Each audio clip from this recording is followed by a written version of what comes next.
बिस्मिल्लाहिर्रहमानिर्रहीम।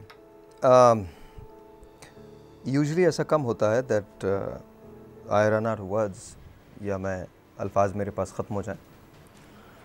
उसके बहुत सारे रीज़न्स हैं। आज मैंने ये जुमला प्रोग्राम के शुरू में बोला है, बहुत सारे रीज़न्स हैं। सबसे पहला रीज़न तो ये है कि ऑब्वियसली हम कोरोना की वबा से इस वक्त निपट रहे हैं और बहुत हद तक हम उसकी तैयारियों में मसरूफ़ हैं कि इसके बाद की ज़िंदगी कैसी होगी। लेकिन वो सोच बहुत बाद की है। इस वक्त सूरत हाल ये है कि दुनिया के चंद ममालिक खुल चुके हैं।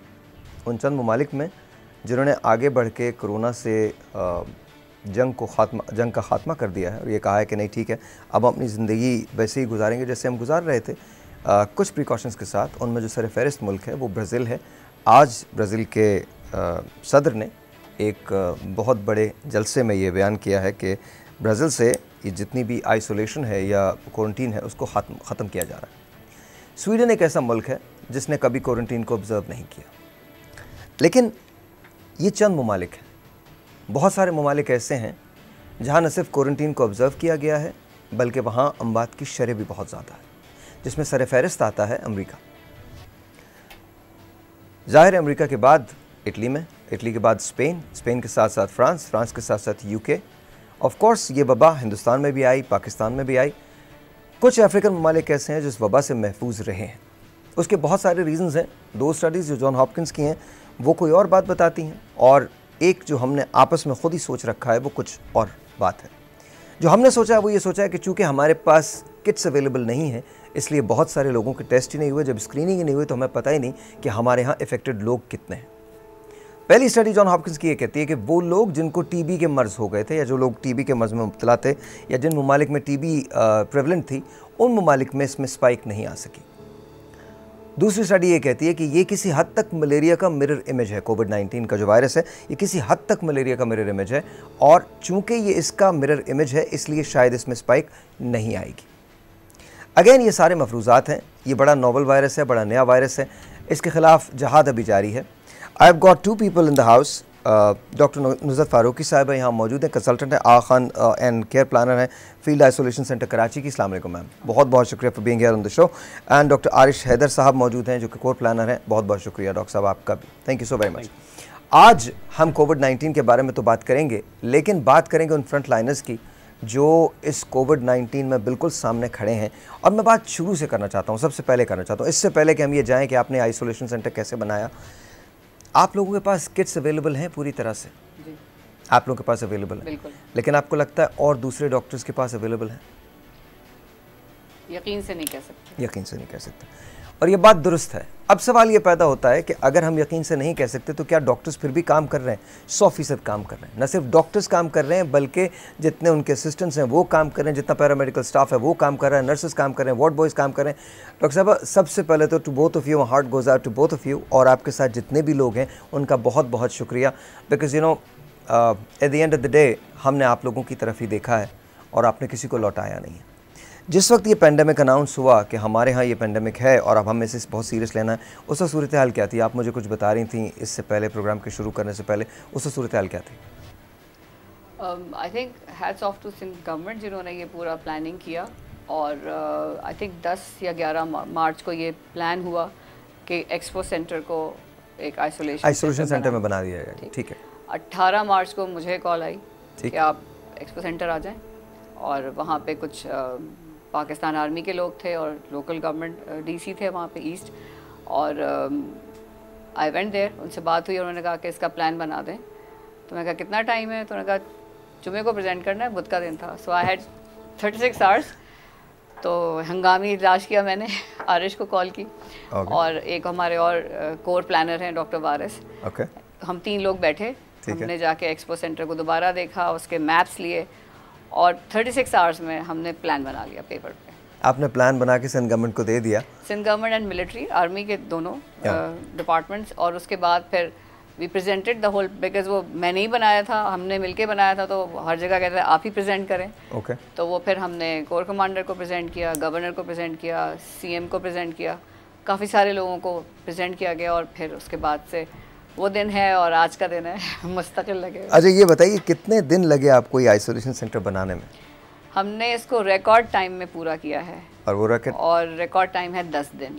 10 दिन के अंदर खड़ा कर दिया? जी, हमने खड़ा कर दिया। डॉक्टर साहब, ये तफसील बड़ी दिलचस्प है। एक छोटा सा ब्रेक लेते हैं, ब्रेक के बाद यहीं से आपसे शुरू करेंगे। मैंने प्रीएम्बल जो बांधना था बांध चुका, अब आप लोगों का शो है। सो जब व्हेन वी कम बैक, हम लोग ब्लेम बहुत सारा करते हैं अपने लोगों को जो हमारे हीरोज़ होते हैं। आज हीरोज़ को खिराज अकीदत पेश करने का दिन है। अगर आप शामिल होना चाहते हैं तो गिव अस अ कॉल।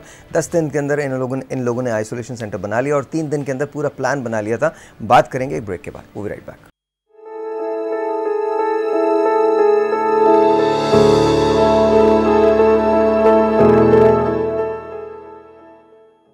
मेरी हुकूमत से गुजारिश है कि ये जो हमारे डॉक्टर्स और हमारे पैरामेडिकल स्टाफ हैं, नर्सेज हैं, ये जो सेहत के शुबे में जो इस वक्त फ्रंट लाइन हमारे इस वॉरियर्स हैं, जो इस वबा का मुकाबला कर रहे हैं, लोगों की जान बचा रहे हैं, हुकूमत से मेरी रिक्वेस्ट है, मेरा मुतालबा है, मेरी बड़ी हम्बल गुजारिश है कि इनका बहुत ख्याल रखें। एक तो इनको तमाम जो ज़रूरियात हैं इनकी किट्स के हवाले से, इनकी प्रोटेक्शन के हवाले से, वो इनको तमाम दी जाएं। इंटरनेशनल लेवल की जो इनकी प्रोटेक्शन है, इनको प्रोटेक्ट किया जाए, इसलिए कि बहुत कीमती लोग हैं ये।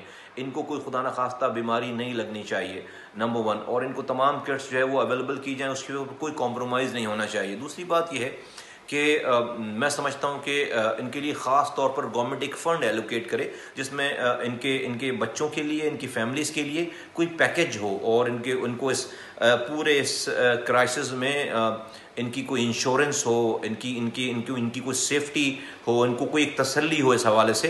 डेफिनेटली ये जो काम कर रहे हैं उसका कोई नेबल बदल नहीं है, इसकी कोई कॉम्पनसेशन नहीं है। ये वो शोबा है जो रोज़गार के तौर पर नहीं, इसमें नहीं अपनाया जा सकता। ये तो पैशन है और इस पैशन में इंसानी जान बचाने से ज़्यादा आला पैशन जो है वो और क्या हो सकता है। बट दूसरी तरफ हुकूमत जो कि इस हुकूमत वक्त है, यकीनन उसको चाहिए कि इनके लिए कोई इनकी लाइफ इंश्योर करे कि खुदा न खास्ता इनको कोई बीमारी लगती है, कोई प्रॉब्लम होती है, तो इनको ये पता होना चाहिए कि इनके बच्चों की देखभाल हो सकती है, इनके घर वालों की देखभाल हो सकती है और इनको कोई फाइनेंशियल इनके लिए पैकेज की अनाउंसमेंट होनी चाहिए। तो मैं समझता हूँ कि गवर्नमेंट को जो इस वक्त पैकेजेस अनाउंस कर रहे हैं और फंड्स एलोकेट कर रहे हैं, उन तमाम फंड्स में मैं समझता हूँ, मेरी रिक्वेस्ट है, बल्कि मेरा मुतालबा है कि इन तमाम, चाहे वो प्राइवेट सेक्टर के डॉक्टर्स और पैरामेडिकल स्टाफ हों या वो गवर्नमेंट सेक्टर के पैरामेडिकल स्टाफ या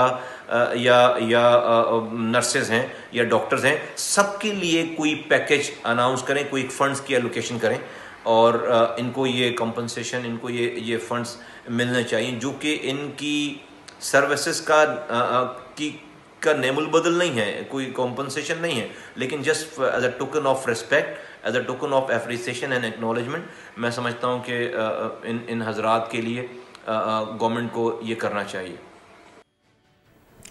I think that's a wonderful thought what Mustafa कमाल सेड। कमाल बात की इन्होंने, ऑनेस्टली बहुत अच्छी बात है। पूरी दुनिया के अंदर डॉक्टर्स को बड़ी अप्रिसिएशन मिल रही है, पैरामेडिकल स्टाफ जो है उसको बड़ी अप्रिसिएशन मिल रही है। लोग खड़े होकर स्पेन में, इटली में, अमेरिका के अंदर, इंग्लैंड के अंदर तालियां बजा रहे हैं। एंड पाकिस्तान में ऐसा कुछ देखने को आता है आपको? जी आता है, लोग अप्रिशिएट करते हैं। आने लगा because I think we started this. मुझे याद है मैंने अपने मॉर्निंग शो में कहा था, डॉक्टर फरहानी सब वाज देयर एंड उसके बाद बहुत सारे और लोगों ने आप लोगों को, खैर सिर्फ इसकी बात नहीं है कि हमने कहा या किसी ने कहा, इट जस्ट आई थिंक लोग करते हैं, रिस्पेक्ट आपकी कर रहे हैं। अच्छा, तो आपने प्लान किया 36 आवर्स में और 10 दिन में आपने हॉस्पिटल खड़ा कर दिया। कितने मरीज हैं अभी वहाँ आपके पास? 92 मरीज हैं। 92। और मज़े की बात है, अल्हम्दुलिल्लाह 92 मरीजों में किसी की डेथ नहीं हुई है। अल्हम्दुलिल्लाह, बिल्कुल अल्हम्दुलिल्लाह। तो वहाँ कैसे एक्सपीरियंस है आरिश? मेरा एक्सपीरियंस है तो बहुत अच्छा। हाँ। क्योंकि मैं, डॉक्टर नुज़र, डॉक्टर वारिस, हम लोग डे 1 से लगे हुए हैं। मैं अपने दोस्त के साथ उसके घर पे बैठा हुआ था एंड डॉक्टर नुज़र का मुझे फ़ोन आया एंड शी सेड कि दिस इज़ द टास्क, करोगे? ऑफ कोर्स करेंगे, क्यों नहीं करेंगे। एंड उस वक्त मैं और वही मेरा दोस्त समीउद्दीन, हम लोग डॉक्टर नुज़र के पास आए, हम लोग गए expo and with in those 36 hours the plan was up कि क्या चीज़ कहाँ होनी चाहिए है, किस तरह होनी चाहिए। क्वेश्चन यस, कभी दिल में ऐसा ख्याल आया कि तुम्हें भी सब कुछ हो सकता है, तुम्हें भी कोरोना लग सकता है? You are a doctor, you understand corona more than I do. कभी ऐसा ख्याल आया? वो ख्याल हमेशा होता है at the back of the mind, हाँ। But I think what's more important is कि यू नो आप किसी के काम आ रहे हो, like you are helping out. Doctor साहब, आप कभी ख्याल आया? रोज़ आता है और दिल चाहता है कि अब मैं अंदर रेड जोन में जाके काम करूं, और ये सब मुझे रोक लेते हैं कि अभी आप यहीं रहें बिकॉज हम हैं। तो मेरा तो बड़ा दिल चाहता है कि मैं रेड जोन में अंदर जाके अच्छा, रेड जोन क्या है? रेड जोन के बारे में ज़रा बताइएगा। हमने और दुनिया में हर जगह जोन्स में डिवाइड किया जाता है। जो पेशेंट केयर एरिया समझ लीजिए आपके लिए भी है कि अब जोन्स बता रहे हैं आपको। हाँ, बताइए। सो वो इलाका जहाँ पे मरीजों को रखा जाता है वो रेड जोन कहलाता है, बिकॉज वहाँ पे वायरस घूम रहे हैं। ठीक है। फिर एक इंटरफेस आता है दरमियान में रेड जोन के और ग्रीन जोन के, वो ऑरेंज जोन कहलाता है, जहाँ पे थोड़े बहुत कीड़े आ सकते हैं और वहाँ पे हम डिसइंफेक्शन थोड़े बहुत मरीज नहीं कीड़े चीज़ें आ जा रही होती है, तो वायरस वहाँ हो सकता है। ग्रीन जोन वो सेफ इलाका है जहाँ पे ना मरीज है ना उससे रिलेटेड कोई चीज़ डायरेक्टली वहाँ आती है। ओके। और आप कहाँ होती हैं? मैं ग्रीन जोन में। आप ग्रीन जोन में? हम कमांड सेंटर में होते हैं। कमांड सेंटर, ठीक है। ताकि वहाँ से हम बहुत कुछ कर रहे होते हैं। ठीक है, वहाँ पे क्वालिटी कंट्रोल भी है। तो आपके पास कितने डॉक्टर्स काम कर रहे होते हैं रेड जोन में एक वक्त में? एक वक्त में डिपेंड करता है कितने मरीज हैं। हमने 50 मरीजों का एक यूनिट बनाया है, जिसमें 2 doctor, 2 nurse, 2 HCA health care attendants और 2 जैनिटर्स। बिकॉज देखें, इसमें जिसने भी अंदर जाना है वो कंप्लीट PPE पहन के जाना है। Of course. और हमने बहुत सारी स्टडीज़ से अपनी गाइडलाइंस बनाई हैं, फ्रॉम US, चाइना, इटली। एक मेरी दोस्त इटली में काम करती हैं, सो उनसे गाइडलाइंस, ये सारी गाइडलाइंस लेके फिर हमने अपनी गाइडलाइंस बनाई हैं। सो इंटरनेशनली वेटेड गाइडलाइंस जो हमने बनाई हैं अपनी। माशाल्लाह। सो उसमें हमने 6-6 घंटे की ड्यूटी रखी है, बिकॉज 6 घंटे से ज़्यादा खाना पीना नहीं है, वॉशरूम नहीं जाना है। सो आप उसके अंदर हैं और बस उसके अंदर आपने खाना नहीं है, आपने पीना नहीं है, आपने वॉशरूम नहीं जाना। यस, बिल्कुल भी नॉट अलाउड। सीरियसली? यस, ये इतना आसान नहीं है। आपको तस्वीरों में देख के, सो हमने हॉल्स के अंदर का टेम्परेचर भी मेंटेन रखना है ताकि हमारा डॉक्टर। अच्छा, जब वापस आएंगे तो हम बात करेंगे कि पाकिस्तान के अंदर अभी तक स्पाइक वैसा देखने में नहीं आया अल्हम्दुलिल्लाह, जैसे बाकी जगह है। आई मीन ज़ाहिर है हम पूरी दुनिया के साथ हमारा दिल उनकी तकलीफ़ में रोता है, लेकिन at the same time Pakistan में वो स्पाइक देखने में नहीं आया। वजूहात क्या, इसके बारे में बात करेंगे। आप कौन से जोन में होते हैं? मैं ग्रीन जोन में हूँ। Green, you are also. ठीक है जी, एक छोटा सा ब्रेक लेते हैं। ब्रेक के बाद दोबारा जब वापस आएंगे तो फिर डिस्कशन को शुरू करते हैं। ठीक है।